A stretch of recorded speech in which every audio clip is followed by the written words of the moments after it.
আসসালামু আলাইকুম সুধী দর্শক, গুরুত্বপূর্ণ বিষয় নিয়ে হাজির হলাম আপনাদের সামনে। গতকাল সারাদিনই ডক্টর মোহাম্মদ ইউনূসের পদত্যাগ নিয়ে নানা ধরনের গুঞ্জন শোনা গেছে, নানা আলোচনা সমালোচনা। তার এই আলোচনা সমালোচনা এখন এক ধরনের নাটক বলে অনেকেই মনে করছেন।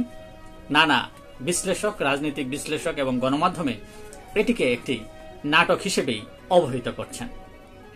কেননা ডক্টর মোহাম্মদ ইউনূস তিনি পদত্যাগ করবেন, তিনি ঠিকভাবে কাজ করতে পারছেন না। এই বিষয়টি তিনি আর কারো প্রতি বলার জন্য নির্ভর করতে পারলেন না। তিনি এই কথাগুলো বলার জন্য তিনি শেয়ার করলেন জাতীয় নাগরিক পার্টির আহ্বায়ক প্রধান নাহিদ ইসলামের কাছে।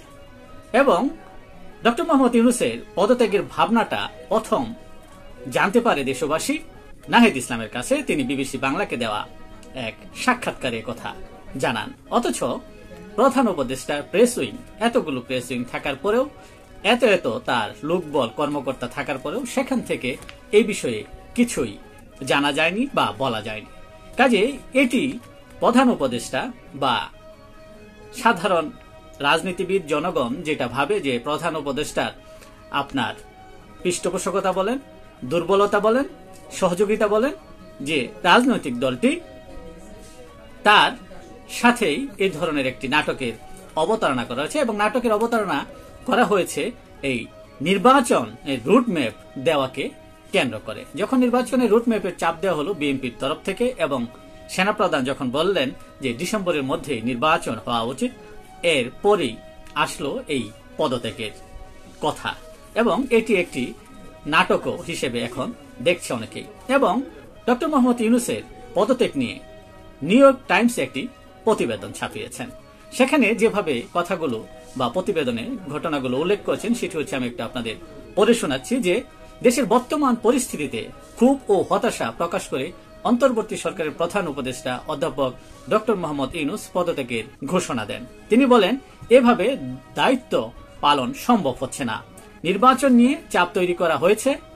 দেশে বিরাজমান পরিস্থিতিতে যদি সঠিকভাবে কাজ করতে না পারেন তাহলে প্রধান উপদেষ্টার পদে থেকে কি লাভ। তিনি এইভাবেই তার অভিমত ব্যক্ত করেন বলে প্রতিবেদনে উঠে আসে। এবং প্রতিবেদনে আরো উল্লেখ করা হয় যে 9 মাস চলে গেলেও অন্তর্বর্তী সরকার সবাইকে হতাশ করেছে, যারা দ্রুত নতুন নেতৃত্ব নির্বাচন করতে চেয়েছিল। এখন দেশটির খ্যাতিমান নেতা, শান্তিতে নোবেল পুরস্কার বিজয়ী মোহাম্মদ ইউনূস হুমকি দিচ্ছেন যে যদি তাকে তার কাজ করতে দেওয়া না হয় এবং ধীরগতিতে দেশকে নির্বাচনের জন্য প্রস্তুত করার সুযোগ না দেওয়া হয় তাহলে তিনি পদত্যাগ করবেন। প্রতিবেদনে আরো উল্লেখ করা হয় যে তার সহযোগীরা বলছে, অর্থাৎ যারা অন্তর্বর্তী সরকারকে বিশেষভাবে সমর্থন করেন, ডক্টর মোহাম্মদ ইউনূসকে সমর্থন করেন, তারা বলছে যে বর্তমানে দেশের সবচেয়ে বড় রাজনৈতিক দল ও সেনাবাহিনীর মধ্যে বিকাশমান ঐক্যের কারণে তিনি বাধাগ্রস্ত অনুভব করছেন। এই ঐক্য তার নীতিগুলো সমালোচনা করছে এবং বলছে তিনি নির্বাচনের পরিকল্পনায় অত্যন্ত ধীর গতিতে এগুচ্ছেন। প্রতিবেদনে আরো উল্লেখ করা হয়, মোহাম্মদ ইউনূস তার পদত্যাগ ঘোষণা ভাষণের খসড়া তৈরি পর্যায়ে গিয়েছিলেন বলে সরকারের একজন জ্যেষ্ঠ কর্মকর্তা জানিয়েছেন। অন্যান্য উপদেষ্টা তাকে বোঝান যে তার পদত্যাগে বাংলাদেশ আরো অস্থিতিশীল হবে। ওই কর্মকর্তা ফোনে বলেন যে এবছর নির্বাচন হওয়া উচিত বলে সেনাপ্রধান সম্প্রতি যে বক্তব্য দিয়েছে তাতে অখুশি হয়েছেন মোহাম্মদ ইউনূস। সেই সঙ্গে রাজনৈতিক প্রতিপক্ষগুলোর সমালোচনায় তিনি মানসিকভাবে বিপর্যয় বোধ করছেন। এদিকে রাজনৈতিক বিশ্লেষক ও অসলো বিশ্ববিদ্যালয়ের গবেষক ফেলো মোবাশ্বার হাসান বলেন, মোহাম্মদ ইউনূস একজন চমৎকার ব্যাংকার হতে পারেন, প্রতিষ্ঠানের নেতৃত্ব দেওয়ার ক্ষেত্রেও তিনি দারুণ হতে পারেন, কিন্তু তার যে ঘাটতি রয়েছে দিনের পর দিন এটা স্পষ্ট হচ্ছে যে তার দৃঢ় ও শক্তিশালী ব্যক্তিত্ব নেই।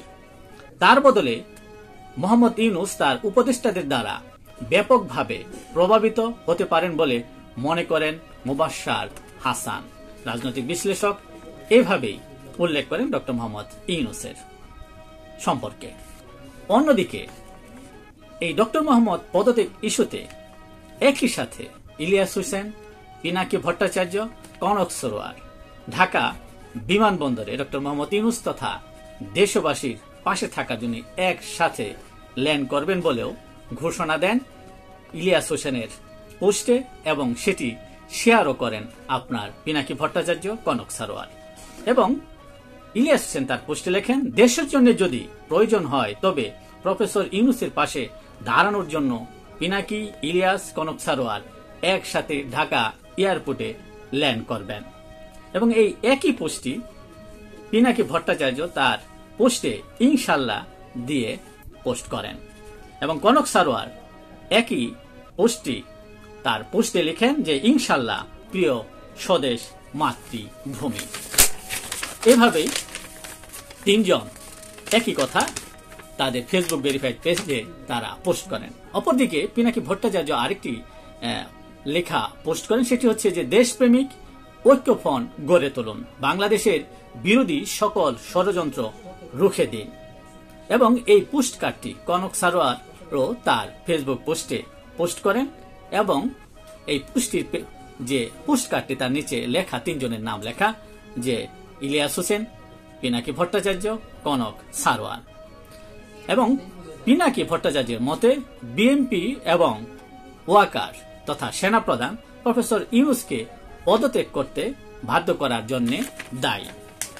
এই যে ঘটনাগুলো একের পর ঘটছে এবং এই নির্বাচনকে কেন্দ্র করে যে নাটক এবং মঞ্চস্থ হয়েছে, সাধারণ জনগণ সেটা বুঝতে পেরেছে এবং বিএনপিকে চাপে ফেলার জন্যই এই নাটক করা হয়েছে বলে ধারণা করা হচ্ছে, এবং নির্বাচনকে যে পেছানোর একটা কথা রাজনৈতিক দলগুলো বলছিল সেটাই প্রতীয়মান।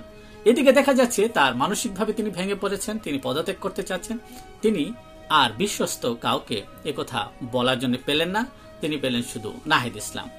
অন্যদিকে যে খবরটি এসেছে যে 4 দিন ধরে বিএনপি যোগাযোগ করেও আপনার প্রধান উপদেষ্টার সাথে দেখা মিলছে না। অন্যদিকে জামায়াত ইসলামীও যোগাযোগ করে প্রধান উপদেষ্টার দেখা পাচ্ছেন না, অথচ দেখা পাচ্ছেন আপনার নাহিদ ইসলাম তথা জাতীয় নাগরিক পার্টির নেতারা।